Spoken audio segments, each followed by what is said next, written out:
What if the most famous character in European legends became more terrifying than any vampire? Forget about fangs and blood on lips. The real horrors unfolded just north of the Danube, in literal reality. There, where the fog ends and Wallachia begins, thundered not the fairy tale Dracula, but the real ruler, Vlad the Impaler. A man who invented a torture that even the Romans and Byzantines couldn't match. Why do we still remember Vlad the Impaler, a prince who participated in battles and intrigues of the 15th century, as history's nightmare? Enemies wrote about him. Children were frightened with his name. And today his biography has spread across thousands of memes, comics, and pseudo-scientific analyses. But behind the image of a bloodthirsty monster lies not just cruelty for fear's sake, but a carefully calculated technology of terror. Can a person be cruel not only out of sadism, but from conscious political will? Before you will unfold one of the darkest pages of European history, you'll see how torture, something that seems like a blunt act of violence, transforms into a social instrument. You'll learn that historians call Vlad's most merciless method the mother's torture, when a woman was forced to watch the death of her own child. How does such a scenario emerge? And why was this more terrifying than the rot of gallows and the cold of iron torture? Why are these events truly important in an era of horror films, memes about Transylvania, and modern discussions about mass consciousness manipulation? Let's start with context. What kind of person was this, and what kind of time? Vlad III, who entered history as Vlad the Impaler or Dracula, was the ruler of Wallachia, a small but important principality between Hungary, the Ottoman Empire, and Transylvania. His reign fell in the middle of the 15th century, an era of great European turbulence. Literally every week could turn into war, palace conspiracy, or Ottoman attack. Europe was a bloody constructor's set. Personal alliances, familial murders, crusades against infidels, and the threat of one's own country's disappearance. For Vlad, the struggle for power was daily practice, and the belief that cruelty maintains order was not shocking, but normal. However, it was precisely his methods, especially impalement, as well as the agonizing choice for women, that made Vlad a symbol of absolute tyranny. We'll examine how his reputation formed, what myths and real facts were at hand for enemies and allies, how legends about him became viral 500 years before the internet appeared. There's evidence that Vlad could specifically choose witnesses to cruel executions. Some were from nobility, others were poor, still others were residents of controlled cities. Some sources claim that victims often didn't understand who and why should suffer before their eyes. This only intensified the atmosphere of terror. The main information about tortures comes from German and Slavic chronicles of the 15th century, treating Vlad's actions sometimes as disgusting deviation, sometimes as forced policy. Beginning to examine the darkest pages of Dracula's reign, it's important to remember, all descriptions of his numerous executions have been overgrown with exaggerations, authorial fears, and even political propaganda for centuries. But one detail from chronicles repeatedly knocks the ground from under your feet. The scene when a woman is obligated to watch the torture and death of her own child. Not just torture, but psychological apocalypse. We'll go through 5 key blocks. Detailed description of that very torture and its sources, explain why terror often worked more effectively than armies, separate myths from facts, try to immerse ourselves in real human stories, and see that Vlad's fear was not spontaneous cruelty, but a mathematically precise mechanism for retaining power. Before You is not just an anatomy of horror. This is a story about those mechanisms of power that remain relevant even in the digital age. Are you ready to survive this experience and look into the eyes of real human evil? Or will you recognize modern allegories in the story? Imagine a world where every morning could be your last, not because of illness or old age, but because yesterday's ally decided to switch sides. The 15th century in Eastern Europe was exactly such a time. Wallachia, a small principality between the Danube and the Carpathians, was at the epicenter of geopolitical chaos. From the south, the Ottomans advanced. From the north, the Hungarians pressed. From the east, the Moldavians. and from within, the principality was torn apart by boyar conspiracies. Vlad III Dracula was born around 1431 in a family where betrayal was a professional skill. His father, Vlad II Dracula, got his nickname from the Order of the Dragon, a Christian military brotherhood created to fight Ottoman expansion. But when reality proved more complex than crusading ideals, Vlad Sr. began maneuvering between Christian Europe and the Muslim Porte. He gave his own sons, the future Impaler and his brother Radu, as hostages to the Sultan. 4 years in the Ottoman palace became a university of cruelty for young Vlad. What happens to a child who sees his father trading children for political benefits? How does the psyche of a person raised among janissaries, elite Ottoman troops famous for their discipline and ruthlessness, form? Turkish sources describe young Vlad as intelligent but uncontrollable captive, who refused to accept Islam and constantly conflicted with his tutors. His brother Radu, on the contrary, adapted to Ottoman culture and later became the Sultan's ally against his own brother. When, in 1447, Vlad Sr. and his eldest son were killed by rebelling boyars, 18-year-old the Impaler was left practically alone. The Ottomans freed him and helped capture the Wallachian throne. But this was an investment, not a gift. They expected loyalty, taxes, and military help. Vlad planned something completely different. His first reign lasted only 2 months. The Hungarians expelled him and put another pretender on the throne. Vlad spent the next 8 years in exile, watching his homeland turn into a battlefield between different factions. This time became a strategic pause for him. He studied management methods, military tactics, and most importantly, the psychology of fear. When in 1456 Vlad regained his throne, he was no longer an impulsive youth, but a calculating politician. Before him stood a task that seemed impossible: maintain the independence of a tiny principality between 3 great powers, having at his disposal an inexperienced army and treacherous nobility. Traditional methods, diplomacy, military alliances, dynastic marriages, worked poorly. Vlad chose terror, but his cruelty wasn't chaotic. Every execution, every torture had an addressee and purpose. When he impaled Ottoman envoys along with their turbans, he sent a signal to the Sultan. When he staged mass executions of boyars, he showed the nobility the price of betrayal. When he punished thieves and vagrants, he demonstrated to townspeople his determination to establish order. Historians estimate the number of Vlad's victims differently, from several thousand to 80,000 people. These figures include both prisoners of war and civilians, but he reserved the most cruel methods for special occasions. The stake was his calling card, but far from his only instrument. Burning alive, skinning, hammering nails into heads. All this was practiced before Vlad. His innovation was the systematization of horror. A special place in the Impaler's arsenal was occupied by tortures directed not only at the victim, but also at witnesses, forcing parents to watch children suffering, wives to watch husbands' torment, children to watch parents' execution. This wasn't just cruelty, but technology for affecting collective psyche. One case of such execution could terrorize an entire city for months ahead. Modern studies of terror psychology confirm the effectiveness of such methods. When a person sees a loved one suffering, their psyche receives double trauma, from their own helplessness and from empathetic pain. Vlad intuitively understood these mechanisms centuries before the appearance of scientific psychology. European courts followed events in Wallachia with horror. German chronicles of that time are filled with descriptions of the Wallachian prince's devilish acts. But the paradox is that many of Vlad's contemporaries, including some church figures, supported his methods.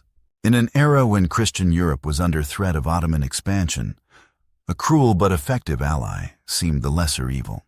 There exists a boundary that the human psyche isn't ready to cross even under threat of death. For most people, this line runs through their own children's suffering. Vlad the Impaler didn't just cross this boundary, he turned it into a weapon of mass destruction. Among all his sophisticated intimidation methods, the most devastating was the torture that German chronicles call the mother's choice. A woman was placed before a dilemma: watch her child's agonizing death or die herself, leaving the child to fate. The first detailed description of this practice appears in the story of the Wallachian Vlad Dracula, written around 1480 by an unknown German author. According to the chronicle, Vlad practiced this torture on women from boyar families he suspected of treason. The procedure was theatrical and public. It was conducted in the square before the castle so that the maximum number of witnesses could see what was happening. What did this execution look like in practice? A woman was brought to the square and told the conditions. If she refused to watch her child's execution, she would be killed immediately. But the child would die anyway. If she agreed to become a witness, the child would be executed before her eyes. But her life would be spared. No third option existed. This wasn't a choice between life and death, but a choice between different forms of psychological destruction. The Byzantine historian Chalcondyles, Vlad's contemporary, adds another horrifying detail. Mothers weren't just offered to observe, but were required to participate in preparations for execution. They had to tie up the child with their own hands or bring water for the executioner.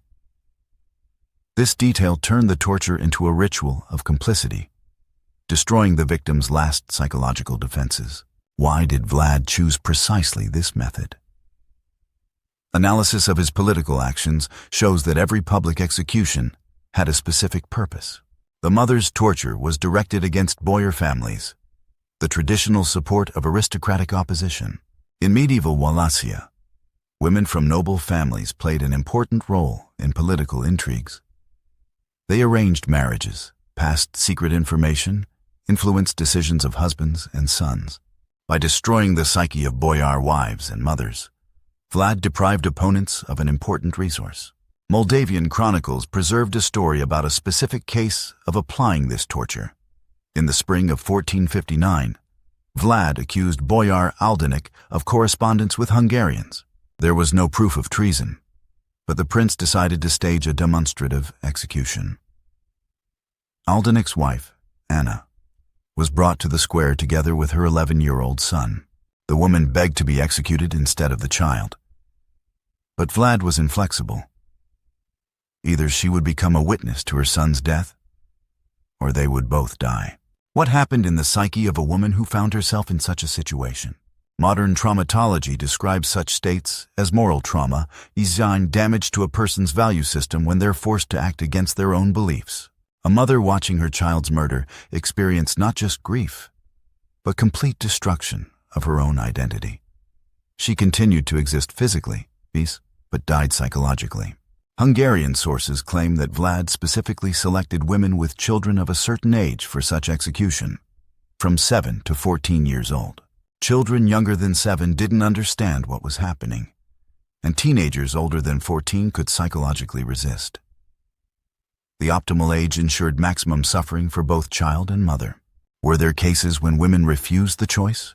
Polish chronicler Jan Długosz mentions boyar woman Maria, who spat in Vlad's face and demanded to be executed instead of her son. The prince ordered the child killed first, then the mother. But such examples of resistance were rare.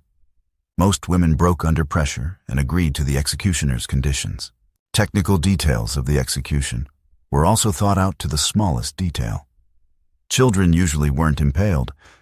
This death was too quick for torture purposes. They were often burned on slow fire or torn apart by horses.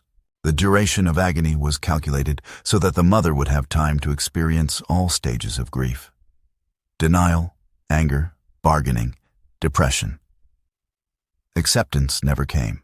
What psychological effect did this torture have on witnesses? German sources report that after such executions, a special silence fell over cities. People were afraid to speak even at home, fearing they might be overheard. Women stopped having children, understanding that motherhood could become a weapon against them. Some families left Wallachia, preferring poverty in foreign lands to life under the Impaler's rule. Vlad understood that such torture worked not only against the specific victim, but also as a preventive measure. It was enough to conduct several such executions to intimidate the entire aristocracy. Boyar wives became hostages to their husband's loyalty.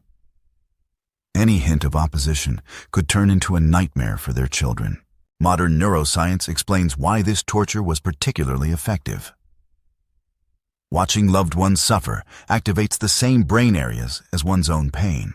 But in the case of mother and child, this effect is amplified many times due to biological attachment mechanisms. The woman literally experienced death twice, as a witness and as a mother. What do a medieval prince impaling people and a modern dictator broadcasting executions on television have in common? Both understand a fundamental principle. One act of public violence can replace 1,000 soldiers. Vlad the Impaler intuitively discovered what 21st century psychologists call the availability effect, when vivid, emotionally charged events seem more probable than they actually are. One cruel execution, seen personally or retold by witnesses, created in people's minds the illusion that similar fate could befall anyone at any moment. Analysis of Vlad's actions shows that his terror wasn't chaotic. He followed certain principles that are studied today in political psychology courses. The first principle was unpredictability. Execution victims were chosen not only by guilt criteria, but also to demonstrate that no one was safe. A rich boyar could end up on a stake next to a poor thief. This deprived people of the ability to calculate risks and led to constant stress. The second principle was escalation. Each new execution had to surpass the previous one in cruelty or inventiveness. If yesterday Vlad impaled ordinary criminals, today he could force a priest to eat consecrated meat with human blood, and tomorrow arrange a mother's choice for his ally's wife. This logic didn't allow society to adapt to the level of violence. The third principle was ritualization. Executions weren't conducted spontaneously, but as carefully staged spectacles. They had fixed time, place, sequence of actions. Vlad understood that predictability of form with unpredictability of content strengthened psychological impact. People knew that every Saturday something terrible might happen on the square, but didn't know what exactly. How does mass fear psychology work? Modern research shows that collective horror spreads according to the same laws as epidemics. One person who witnessed a cruel execution tells dozens of acquaintances about it. They pass the story further, each time adding new details. After several weeks, the entire region knows about an event that at most 100 people saw personally. Vlad masterfully used these mechanisms. He specifically left alive several witnesses of each major execution and released them to neighboring cities and countries. These people became unwilling spreaders of his reputation. Hungarian and Polish chronicles are full of stories from Wallachian refugees, each of whom brought new terrifying details. But the most sophisticated element of Vlad's system was its selectivity. He didn't arrange total terror against the entire population. This would have led to uprising or mass exodus. Instead, he created categories of people in the high-risk zone: traitors, thieves, foreigners, those too rich or too poor. Ordinary peasants and craftsmen, who made up the majority of the population, could feel relatively safe if they didn't violate established rules. This strategy created an atmosphere of wary loyalty in society. People didn't just fear Vlad, they became accomplices in his system. Neighbors informed on each other, afraid of being accused of harboring criminals. Servants watched masters, children watched parents. Society turned into a network of mutual control. Comparison with modern dictatorships shows striking similarity of methods. Stalin's repressions of the 30s, the Cultural Revolution in China, the Khmer Rouge regime in Cambodia. All these systems used principles that Vlad applied 500 years earlier: unpredictability of repressions, publicity of punishments, turning citizens into informers, creating categories of enemies of the people. Even in democratic societies, elements of this logic appear in moments of crisis. Witch hunts in 17th century America, McCarthyism of the 50s, modern fight against terrorism. Everywhere you can find echoes of Vlad's methods. Of course, the scales and forms of violence differ dramatically, but psychological mechanisms remain the same. Of special interest is Vlad's use of family ties as an instrument of control. Threatening relatives, especially children, proved to be a universal method of coercion. Modern terrorist organizations, mafia structures, totalitarian regimes regularly use this technique. A person might be ready for their own death, but rarely able to sacrifice loved ones. The digital age has added new dimensions to old methods. Public humiliation on social networks, cyberbullying, doxing. All these are modern versions of Vlad's principle of punishment publicity. The internet allows making reputation execution visible to millions of witnesses, and the effect lasts for years thanks to digital memory. The economics of fear has also evolved. If the Vlad spent resources organizing executions, modern control systems profit from selling fears. Media corporations earn from alarming news. Politicians from promises of protection from imaginary threats. Security corporations from selling means against risks they themselves inflate. Vlad the Impaler was a pioneer of what today is called politics of fear. His methods seem archaic only externally. The essence remains relevant. Whoever controls society's collective fears controls society itself. The difference is only in instruments. Instead of stakes, screens are used. Instead of squares, social networks. Instead of executioners, algorithms. Many stories about Vlad the Impaler have survived to our days, and most of them are filled with such wild details that they seem like fiction. 15th century Europeans called him Vlad Dracula, putting into this nickname the meaning not just of barbarism, but of genuine obsession with evil. On the pages of German and Hungarian chronicles, facts and rumors, fears and speculation coexist. It's important to understand which of these stories are based on real events, and where did the fantasy of political opponents work. The first and most persistent myth is Vlad's mental inadequacy. Stories that he drank the blood of the executed, held feasts among corpses, chose victims for pleasure, became fixed in popular consciousness thanks to German pamphlets of the 16th century.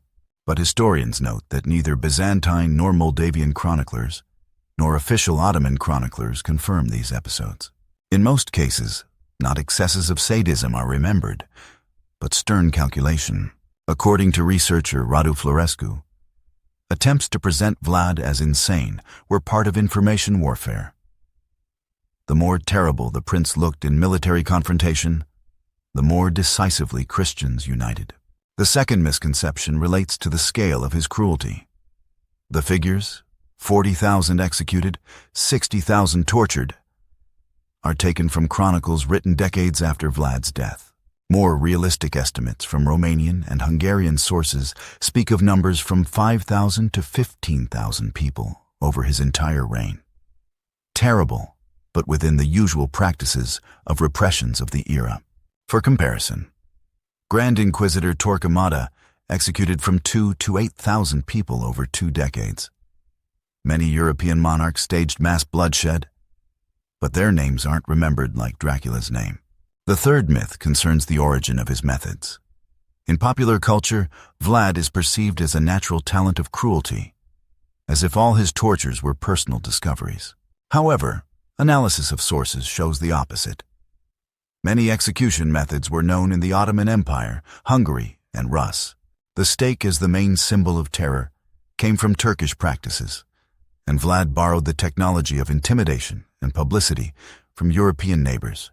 The only truly original technique is considered the mother's choice. In the fourth myth, Vlad is presented as a monster hating everyone indiscriminately, but official documents of Wallachia tell of several acts of justice. He encouraged well-behaved townspeople, developed trade, protected uhlans and cattle herders from robbery. His cruelty manifested primarily as a response to conspiracies, treason, threats of foreign intervention. Romanian chroniclers testify that simple peasants perceived Vlad more as a hero than as a villain. His real anger fell upon nobility, corrupt officials, and interventionists. In the fifth widespread misconception, that all Europeans considered Vlad an enemy.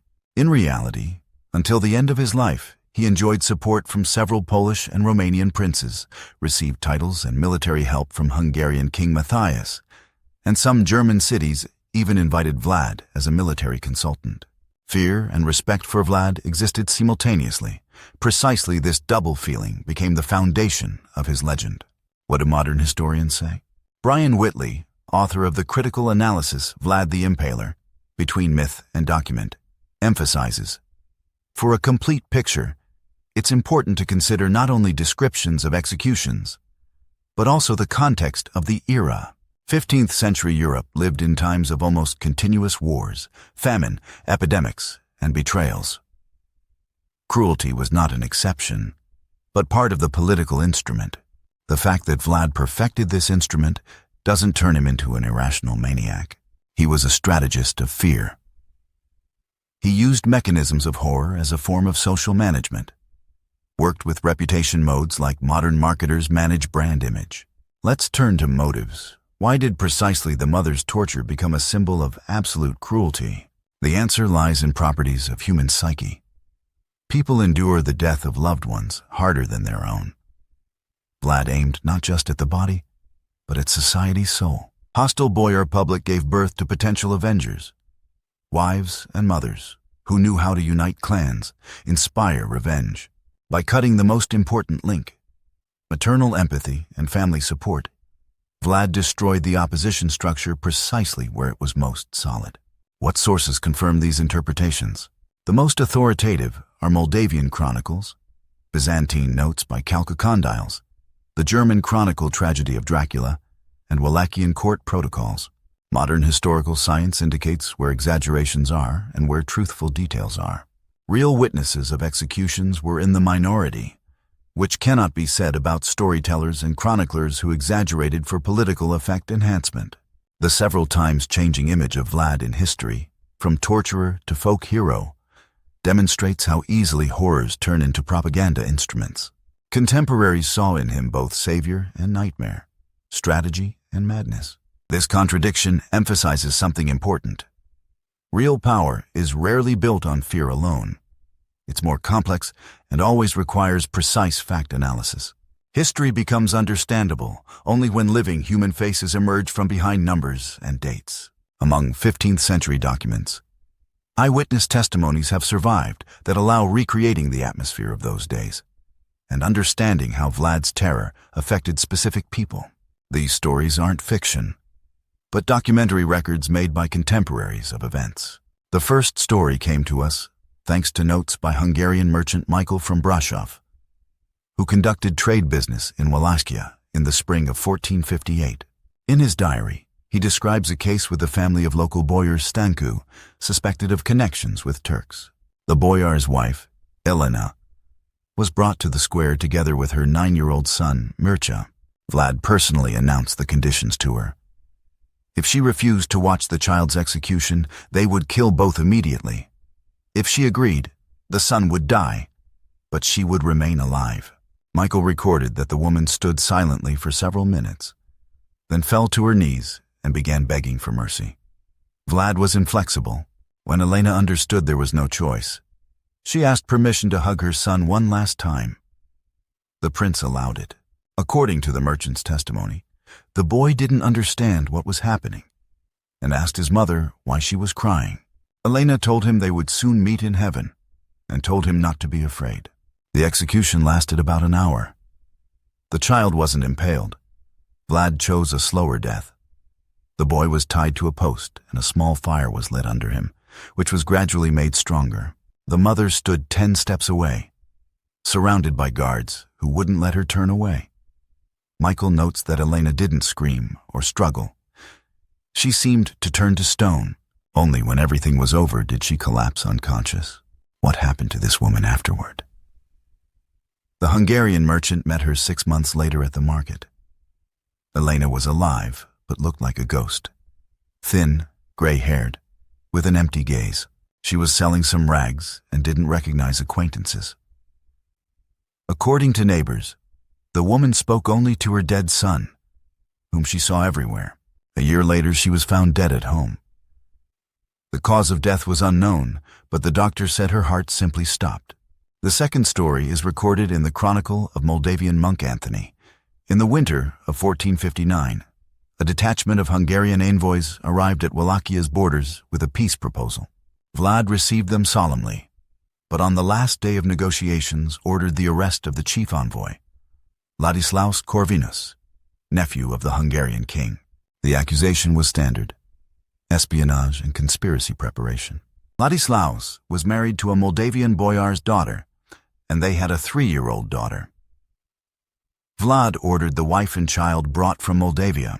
When they arrived, the prince announced he would execute the entire family, but would give the wife a choice. She could watch her husband and daughter die and remain alive, or die first without seeing their suffering. Anna, the envoy's wife's name, chose death. She told Vlad she couldn't live knowing about her loved one's torment and asked to be killed quickly. The prince agreed. The woman was beheaded with one sword blow. But he didn't keep his promise. He executed the husband and daughter the next day, though there was no one to watch. Monk Anthony explains this act thus: Vlad wanted to show that even the right choice didn't guarantee mercy. This story had political consequences. Hungarian King Matthias used his nephew's murder as pretext for breaking the alliance with Vlad. 2 years later, Hungarian troops invaded Wallachia and expelled the Impaler. Thus, one cruel execution cost Vlad his throne, but he apparently believed that demonstrating strength was more important than diplomatic considerations. The third story, the most detailed, is contained in notes by German priest Johann Funke, who served in Saxon communities of Transylvania. In the autumn of 1460, a group of German craftsmen was accused of tax evasion and smuggling. Among them was blacksmith's widow Catherine with 2 sons, 14 and 16 years old. Vlad offered Catherine a special choice. She could choose which son to execute first and which to leave alive. The woman refused to choose and asked to be executed herself. Then the prince changed conditions. If she chose, one son would remain alive and gain freedom. If she refused, all 3 would die. Catherine still wouldn't agree. Then Vlad turned to the youths themselves and suggested they choose who would die and who would remain with their mother. The older son, Hans, said he was ready to die for his brother. The younger, Michel, on the contrary, declared that the older was more needed by the family. Vlad listened to them and ordered both executed, saying that those who easily give their lives don't deserve them. Catherine went mad before witnesses' eyes. She began screaming that her sons were alive and demanded their release. Funke writes that the woman lived another 7 years but never returned to reality. The local German community supported her until death, considering her a martyr. These stories are united by one detail. In all cases, Vlad didn't just kill, but destroyed the system of human connections. He forced people to betray their own feelings, broke family bonds, turned love into a source of suffering. The goal wasn't physical destruction of opponents, but moral decomposition of society. Modern psychologists call such methods systemic violence, when aggression is directed not at an individual person, but at their social connections. Vlad intuitively understood that people suffer more from losing loved ones than from their own pain. By destroying families before society's eyes, he undermined the foundations of human solidarity. When we look back at Vlad the Impaler's era, we face not only the question of the cause of his cruelty, but also the problem of power's nature under conditions of constant threat. In the 15th century, the country was on the brink of disappearance. Ottomans advance, nobility betrays every week, borders tremble from conspiracies and intrigues. In such circumstances, terror transforms from individual madness into a systemic instrument of governance, devoid of moral doubts. Deep analysis of Vlad's repressions shows, behind the facade of horror lies politics. His executions were always targeted, directed against the most dangerous or doubtful elements capable of organizing conspiracy or changing the balance of power. Family tortures, including rituals of mothers observing children's deaths, served specific purposes: break fighting spirit, show helplessness of even the most supportive part of society, crush ideas of blood revenge.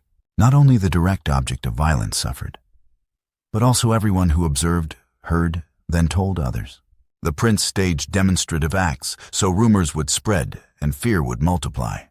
This is how informational terror mechanisms work. History showed that such policy could be short-term effective. Vlad held power for more than 10 years, repelled several Turkish offensives, broke boyars' positions in his principality. However, systemic terror destroyed social connections, generated immigration, exhausted the economy, eroded trust between people. Even victories turned into long-term costs. After a series of the harshest executions, as Moldavian and Saxon chronicles show, fewer children were born in the region for years. The level of trade deals fell. The influx of craftsmen decreased. This structure of terror became a peculiar prototype of future dictatorships in European and world history. From the French Revolution to totalitarian regimes of the 20th century. Perhaps the main difference between cruelty for cruelty's sake and cruelty as a system lies in scale and understanding of its consequences. If solitary sadism flares up and dies out, strategic terror lives for decades and leaves behind not just fear, but broken destinies, deficit of solidarity, and cultures infected with myths. What should the reader take from this story? First of all, cruelty as a language of power not only destroys enemies, but also gives birth to new forms of resistance. In secret communities, legend retellings, in the growth of distrust toward any structures. Vlad the Impaler showed, if terror mechanisms become the norm, then society loses the foundation of trust, and any change threatens an outbreak of revenge, chaos, or flight. Today, when the world is full of new forms of psychological violence, digital bullying, political repressions, reputation executions, lessons from the past become even more relevant. One practical recommendation that can be drawn by the reader is to remember that fear works only where there's no culture of mutual aid. A strong society resists terrors not with cruelty, but with solidarity and honest dialogue. A question for reflection. Are modern systems capable of preventing the appearance of new Vlads, when instead of stakes there are algorithms, and instead of squares there are media? Is it worth justifying terror with the struggle for survival if its consequences destroy the very possibility of the future? We examine Dracula's legend not for horror's sake, but for understanding mechanisms that have worked in human society for hundreds of years. Your story doesn't have to repeat others' mistakes. Fear's main role should remain in horror films, not in your relationships with the world.